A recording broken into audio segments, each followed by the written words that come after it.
Hi, today we're going to teach you on how to delete or how to fix duplicate contacts on our Android contacts.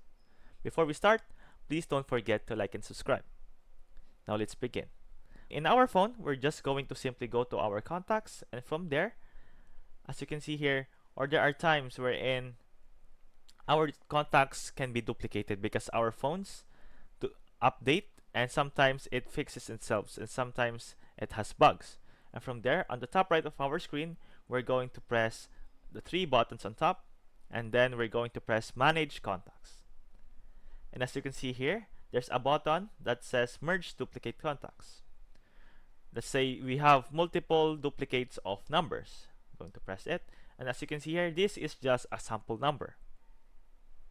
And now we have the option to merge manually. We can pick all of these, pick each of the numbers that we want to merge, and from there you're going to press merge here at the button, right here at the bottom of our screen. Then press merge. And after that, your contact or the duplicate of the contact will be deleted or will be merged. I hope this video helped, and thank you for watching.